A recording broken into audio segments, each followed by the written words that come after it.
Someone is living in my attic. Chapter 1, The First Night. The key turned in the lock with a satisfying, heavy clunk, a sound that sealed out the sprawling, sun-bleached exhaustion of Lowe's Angels. Erica Adams shouldered the door open, her arms laden with grocery bags that whispered against the cool, still air of the entryway. She dropped her burdens onto the polished terrazzo floor with a grateful sigh.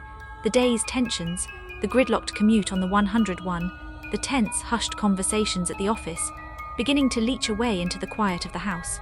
This was her sanctuary, a modest 1950s ranch in Sherman Oaks, purchased with a mix of pride and trepidation just 3 months prior. Its beige walls and sage green trim, original to the home, felt like a promise of stability, a calm, mid-century capsule holding its breath against the anxious hum of 2008. She moved through the familiar rooms in the gathering dusk, her movements slow and ritualistic. The grocery items were put away in the mint-green kitchen cabinets. The mail was left unopened on the dinette table. The only light she turned on was the brass floor lamp in the living room, its glow pooling warmly on the nubby olive-green sofa. The room smelled of lemon polish and, faintly, of the old carpet, a scent she had come to associate with peace. She sank into the cushions, the weight of the day finally settling, and clicked on the bulky television. The glow of the screen, a local news broadcast filled with grim economic forecasts, was just background noise, a familiar flicker in the safe, dim cavern of her home. Outside, the last of the California evening bled from orange to deep indigo. A gentle breeze stirred the branches of the old oak tree shading the backyard, casting slow, dancing shadows against the blinds. Erica's eyes grew heavy, lulled by the drone of the television and the absolute quiet of the house. This was the moment she cherished most, the transition from the public self to the private one, where the only expectations were her own. Then the house spoke. It was a single sound, but it cleaved the calm with the precision of a blade. A heavy wooden creak, a groan of protest from directly above her in the living room ceiling. It was not the gentle sigh of settling plaster or the faint tick of cooling pipes. This was a distinct, loaded noise, as if a great weight had been carefully shifted on the attic floorboards directly over her head. Erica's eyes snapped open, her body going still. The news anchor's voice became meaningless static. She listened, her breath held, every nerve ending tuned to the ceiling. Silence returned, thick and seemingly deeper than before. She released the breath she hadn't realized she was holding, a shaky attempt at a laugh escaping her lips. An old house, she told herself. Just an old house settling into the cool of the night, the bones of it adjusting. She repeated the thought, a sensible mantra. She forced her attention back to the television, to the weatherman now pointing at a map, but the image wouldn't focus. The creek had planted itself in the center of her mind, a splinter in the evening's calm. The warm sanctuary of the room felt subtly altered, the shadows by the hallway door now holding a suggestion of depth they hadn't possessed a minute before. The perfect beige and sage piece was now fractured by a single, unanswered sound from the dark space above, a space she had never once felt the need to investigate. Chapter 2, Patterns in the Dust Part 1. The creek did not remain an isolated incident.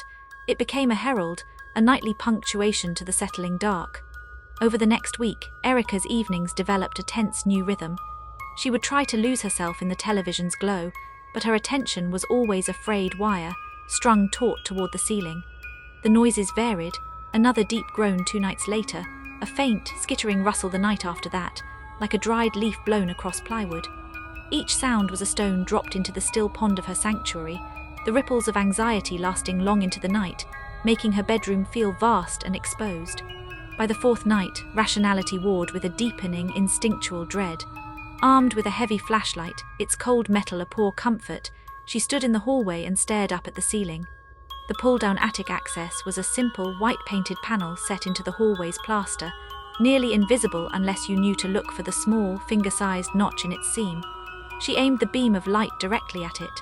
The latch, a simple metal hook, was coated in a fine, grey layer of undisturbed dust. No fingerprints marred its surface, no smudges suggested recent manipulation. The evidence was reassuringly mundane. Old houses make old noises, she told herself firmly, lowering the flashlight. The house was just talking in its sleep, yet the daylight hours began to whisper their own subtle disquiet. It started with minor discrepancies. Small shifts in the domestic landscape, so trivial they could be, and were dismissed. A paperback novel on the coffee table, which she distinctly remembered placing face down, was found lying with its cover up. A kitchen chair, always neatly tucked in, sat pulled out a mere 2 inches, as if someone had risen from it in a hurry. A tube of lip balm on her nightstand seemed to have migrated from the left side to the right. Each discovery was a tiny psychic jolt, followed immediately by a wave of self-recrimination.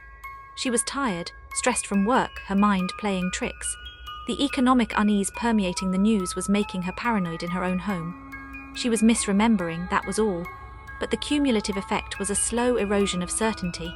Her movements through the house became less automatic, more observational. She found herself pausing in doorways, mentally photographing a room's arrangement before leaving it, as if to establish a baseline for later. The home's original layout, once charming, now felt vaguely complicit. The long, narrow hallway leading to the bedrooms possessed a forced perspective that made the far end seem to recede into a pinprick of shadow. And centered in that far wall, the nearly invisible seam of the attic door began to look less like a panel and more like a dark, waiting mouth. She caught herself glancing at it from the corner of her eye, half expecting the seam to yawn wider. The cheerful sage green of the trim in the hallway now felt like a lie, a cheerful mask over something watchful and still. She tried to reset the atmosphere. She played music during the day, filled the house with the robust smell of freshly brewed coffee, and opened all the blinds to let the relentless California sun bleach every corner. In the sunlight, the house was just a house, beige, quiet, and impeccably still. The attic door was just a piece of painted wood. The noises were just the complaints of an aging structure. She almost believed it. Then one afternoon, while reading on the sofa, a powerful smell wafted from the ceiling vent above her, the distinct, acrid odor of hot, stale dust, as if a furnace had kicked on in a long-sealed room. It was gone as quickly as it came, leaving a metallic tang at the back of her throat. She sat frozen, the book forgotten in her lap, her eyes locked on the ornate grille of the vent. A slow, cold realization dripped down her spine. The attic was not a sealed tomb. It was connected to the living spaces below through these veins in the ceiling. Air moved, sounds traveled, and perhaps smells descended. That evening the noises changed. After the now expected initial creak, there came a new sound, a soft, shuffling scrape. It was not the random protest of wood. It was rhythmic, deliberate.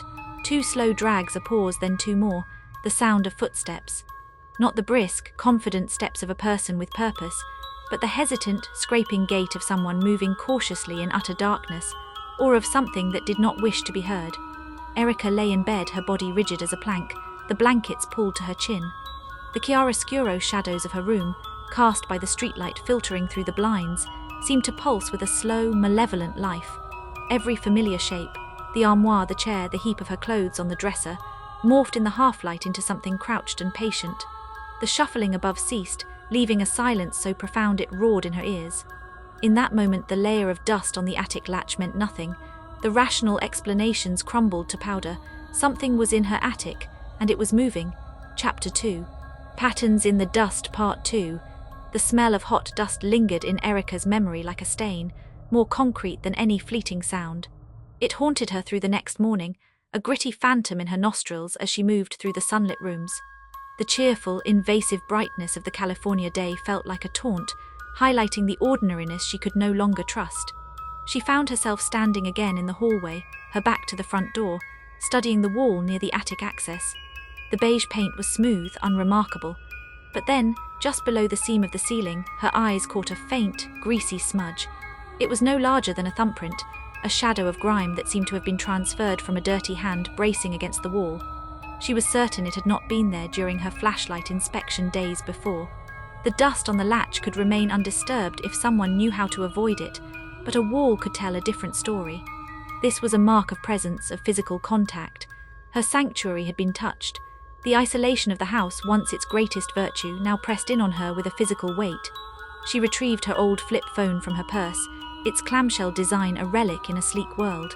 The act of calling felt like an admission of failure, a crack in the facade of competent independence she had built since the move. Her friend Sarah's voice, bright and slightly distant through the poor connection, was a lifeline to normalcy.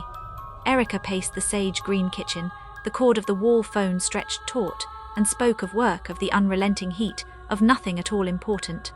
She hovered on the precipice of confession, the words "I think someone might be in my attic" forming and dissolving on her tongue like bitter tablets. Instead, she heard herself laugh, A thin, unconvincing sound. "Just the house settling," she said, downplaying the nightly orchestra of creaks. "Old places have personalities, I guess."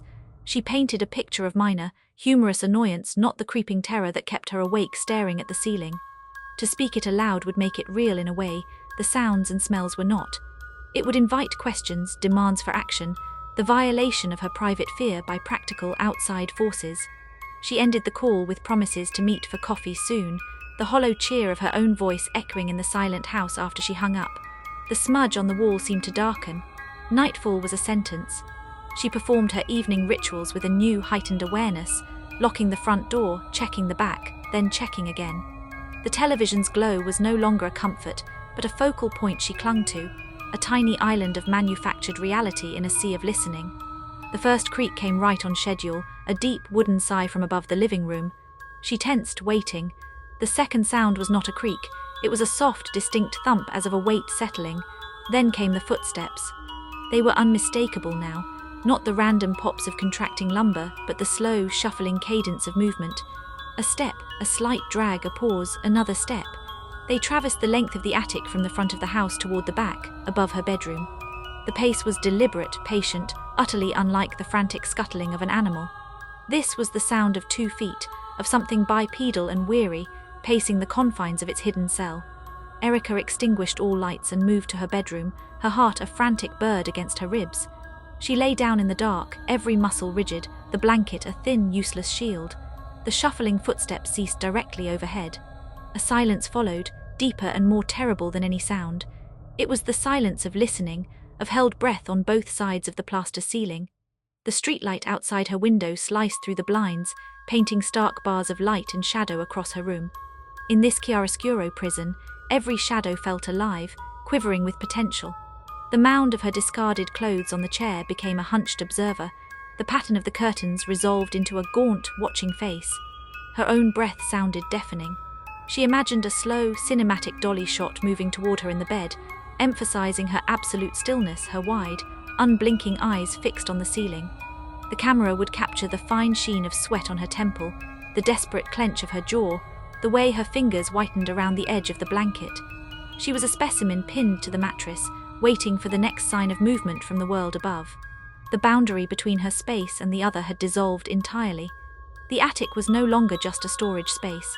It was a second story to her life, occupied by a presence that moved when she moved, that rested when she pretended to rest. The house had not just settled, it had divided. And in the oppressive, shared silence, Erica understood that the patterns in the dust were not just traces left behind. They were a map of a new, horrifying coexistence, drawn in grime and fear on the walls of her collapsing sanctuary. Chapter 3, The Inventory of Loss. Morning arrived not as a relief, but as an accusation. The harsh, horizontal light of a Lowe's Angel's dawn sliced through the blinds, exposing every surface in sterile detail. Erica had finally fallen into a thin, troubled sleep near 4 a.m., and waking felt like surfacing from murky water. Her body ached with the residual tension of the night. She moved to the kitchen on autopilot, the goal of coffee a solitary point of focus in her frayed mind. Reaching for her favorite terracotta mug, a thick handmade piece glazed in a soothing deep green, a small luxury from a weekend flea market, her hand froze in midair. The mug was not in its usual spot, clean and upturned on the wire dish rack. It sat in the stainless steel sink, submerged in an inch of cloudy, cold water. A faint, brown tideline of dried coffee stained its interior. Erica stared, her breath catching. She had washed it herself yesterday afternoon after her 3 o'clock cup. She remembered the feel of the sponge against its rough texture, the hot water rinsing it clear. She remembered placing it carefully on the rack to dry. The certainty was absolute, a clear, bright memory in the fog of her. Fear, this was not forgetfulness. This was a concrete, physical violation. The intruder had not just been overhead. He had been here in her kitchen, using her things in the deep of the night. A frantic energy seized her, burning away the last vestiges of doubt. This was evidence. She began a shaky, systematic inventory of her home, her perspective narrowing to a tunnel vision scan of every room. She was no longer a resident but a detective in her own life, searching for the clues of an alien presence. In the living room, she dropped to her knees, scrutinizing the pristine beige carpet. Her eyes, now hyper-tuned to anomaly, found it almost immediately. A single oak leaf about the size of her palm lay near the leg of the sofa. It was not a dry, brittle autumn leaf, but a supple one, still green at its core, edged in brown. One side was smeared with a drying paste of black soil and mud. Her gaze shot to the ceiling vent. The old oak tree in the backyard, its branches heavy and sprawling, shaded that side of the roof. A leaf could have fallen, could have been carried by the wind, but this one was muddy. It bore the dirt of the ground, not the clean dryness of a branch. It was as if it had been tracked in on a shoe, or had fallen from a garment that had brushed against the earth outside the attic vent. The sun-bleached normalcy of the room curdled into a sickening lie. The soft nub of the sofa, the warm glow of the brass lamp, the gentle sage green of the trim, all of it was now a stage set, a carefully arranged backdrop for an unseen drama. The security she had purchased, the stability the beige walls were supposed to represent, felt like a cruel joke. A whisper of the outside world, the pervasive societal anxiety of 2008, seeped into her thoughts. News fragments echoed, foreclosures, layoffs, collapse. The world was fracturing, and the fault lines had apparently reached into her attic. Even this, her private sanctuary, was not secure. The fundamental contract of home, that its walls kept the chaos out, had been broken. Something from the unraveling world outside had found a crack and slipped through, taking up residence in the one place she was supposed to be safe. She continued her search, a tremor in her hands. In the bathroom, the towel hung slightly askew. In her bedroom, the corner of the duvet cover was not tucked in as neatly as she preferred. A pen was missing from the ceramic cup on her desk. Each minor discrepancy was a fresh puncture wound. The violation was not grand or violent, it was insidious, a series of tiny personal thefts, of order, of certainty, of solitude. The intruder had not taken her television or her jewelry. He had taken her peace, sip by sip, leaving behind a dirty mug and a leaf as his calling cards. The house was no longer just a house. It was a shared space, its contents, its very atmosphere, now subject to another's unseen nocturnal routine. The attic door in the hallway seemed to pulse with a silent, mocking gravity. He was up there right now, sleeping in the heat of the day, surrounded by her things, having used her mug. The thought was intimate and grotesque. The inventory was complete, and the sum total was loss. She stood in the center of her sunny living room, the leaf a dark accusation on the pale carpet, and felt the walls of her sanctuary shrink, transforming from a refuge into a gilded trap, its true occupant waiting out the daylight just a few feet above her head. Chapter 4, Threshold. The hardware store's fluorescent lights hummed with a sterile, indifferent energy. Erica stood before a spinning rack of locks, her fingers brushing over cold packages, showcasing shiny brass deadbolts and chrome chains. She selected a simple but sturdy keyed lock, the kind meant for a bedroom door. The purchase felt absurd, a regression to childhood fears of monsters in the closet. She was a grown woman, a homeowner, buying a lock to barricade herself inside a single room of her own property. The clerk, an older man with tired eyes, rang it up without comment, but she felt the heat of shame on her cheeks. It was an admission of defeat, a white flag raised to the presence in her attic. Yet holding the small, heavy box in her hand, she also felt a grim, practical thread of resolve.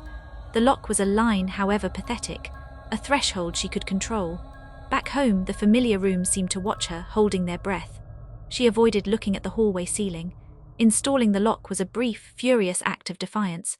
The screech of the drill biting into the doorframe was loud and violent in the quiet house, a sound of positive action. When she turned the new brass key for the first time, the solid asterisk thunk of the bolt sliding home was the most reassuring sound she had heard in weeks. That night she retreated to her bedroom early, performing the new ritual. Door closed, key turned, key placed under her pillow.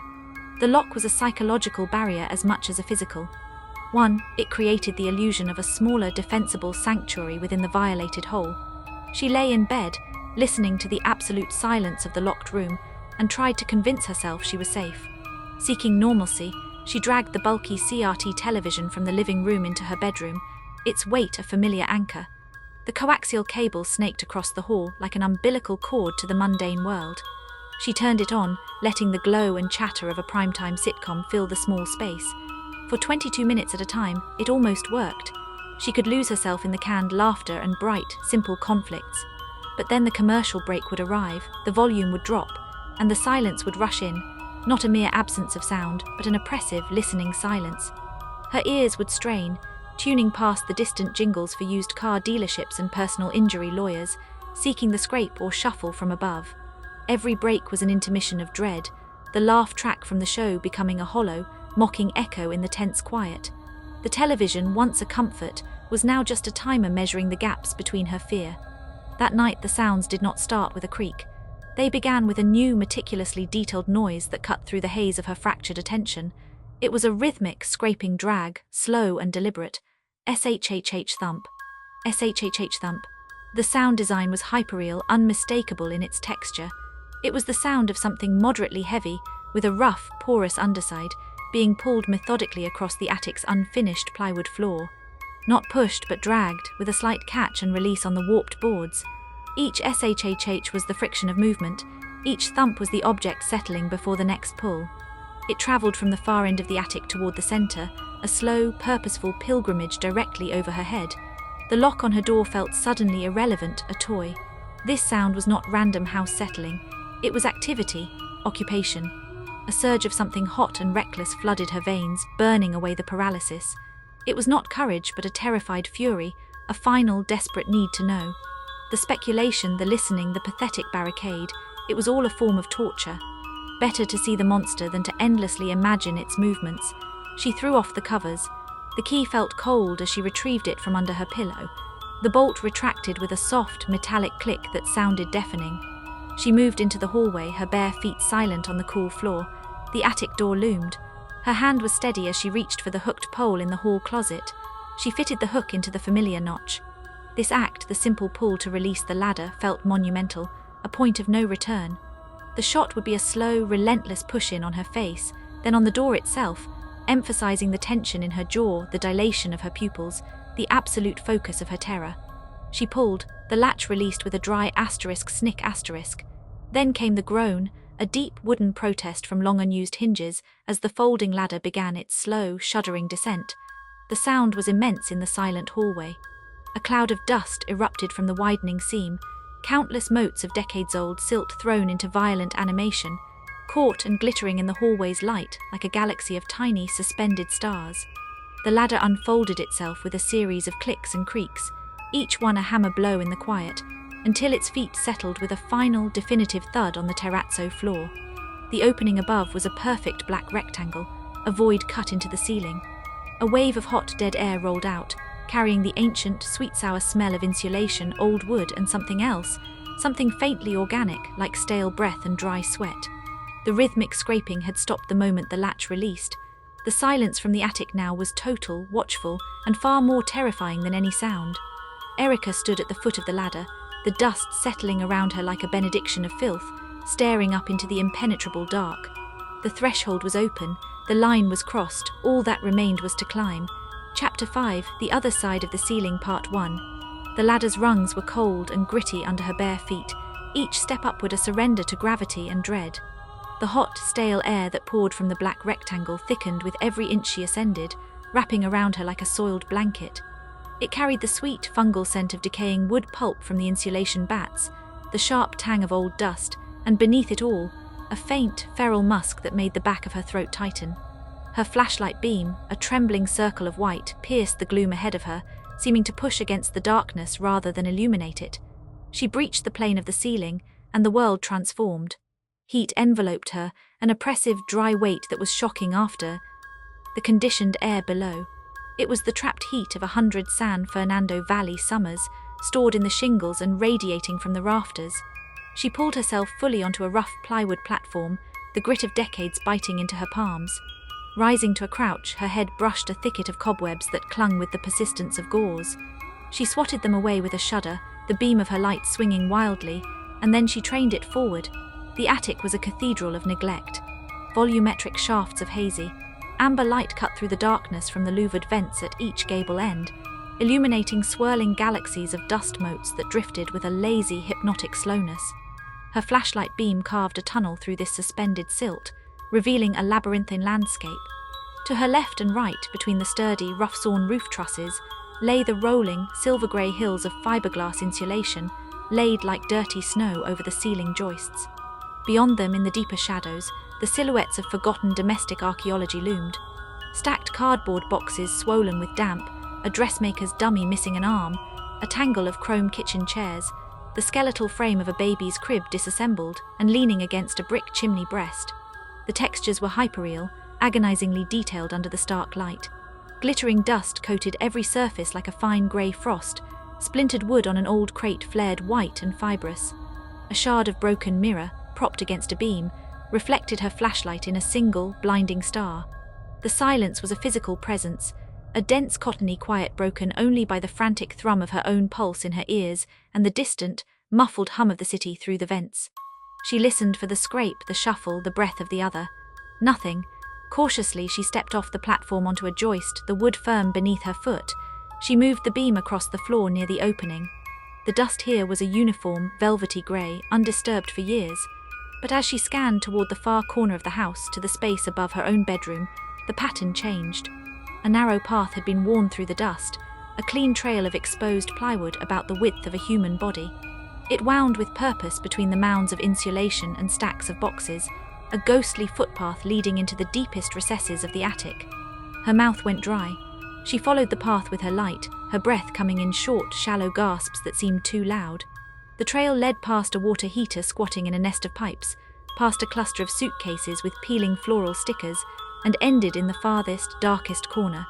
There, nestled between a bulky, leather-bound trunk and the sloping underside of the roof, was the nest. Her beam trembled as it settled on the scene. It was a burrow of stolen comfort. A faded blue sleeping bag, unzipped and flattened, formed the base. Around it, arranged with a pathetic semblance of order, were the artifacts of a desperate, hidden life. A dozen empty food tins, their labels peeled off, licked clean and stacked neatly. A plastic gallon jug of water, nearly empty. A few crumpled paper bags. A roll of toilet paper, starkly white against the grime. And beside the sleeping bag, placed carefully on a folded towel, was a small pile of her things. The sight of them, her familiar objects in this alien context, sent a cold nausea through her.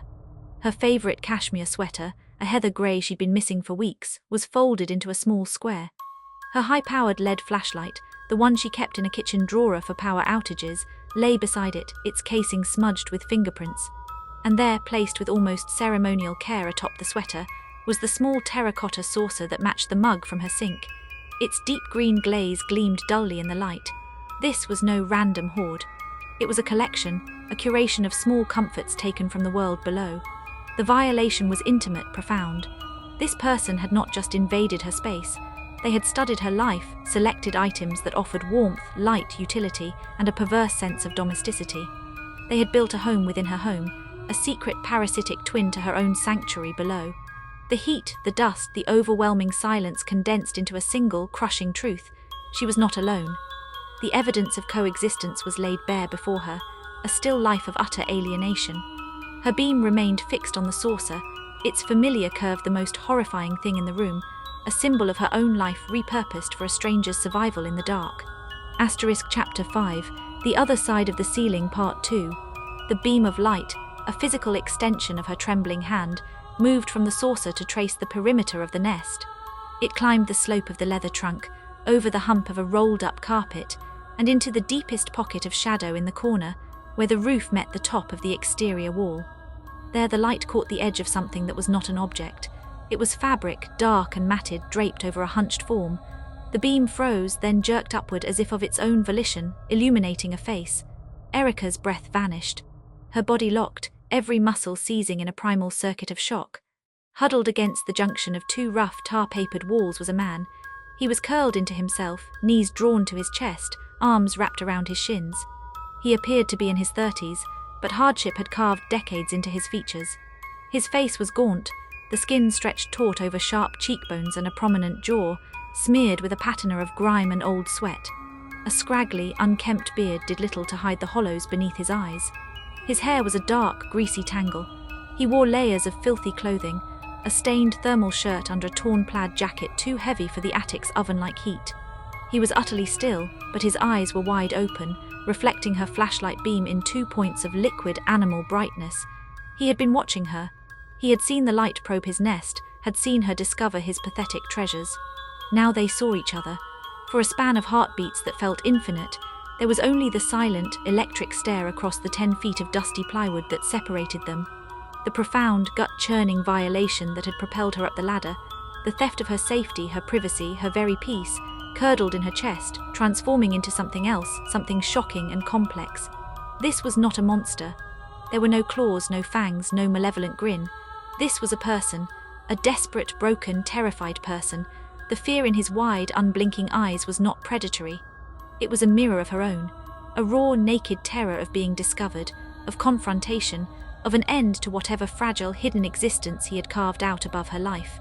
Slowly, with a movement so cautious it seemed to ache, the man uncurled one arm from around his knees. His hand, grimy and calloused, emerged from the shadow. He did not raise it in threat or warning.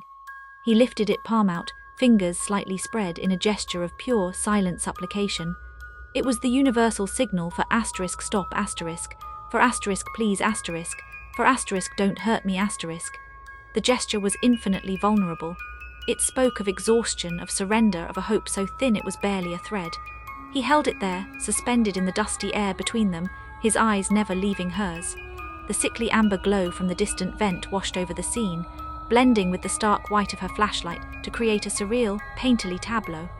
Dust motes swirled in the intersecting beams like slow-motion snow. The textures were agonizingly intimate.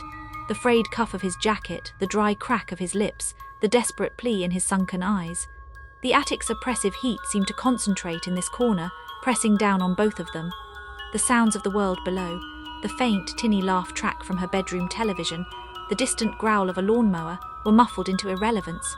Here, in this secret, sweltering space, there was only this silent communion of fear and recognition. Erica's own fear did not dissipate, it mutated. It was now layered with a dizzying, unwanted pity. This man had stolen her sense of security, had turned her home into a haunted house. He had drunk from her mug and worn her sweater. The violation was absolute. Yet seeing him now, reduced to this feral, pleading creature in a literal hole, inspired a horrifying empathy.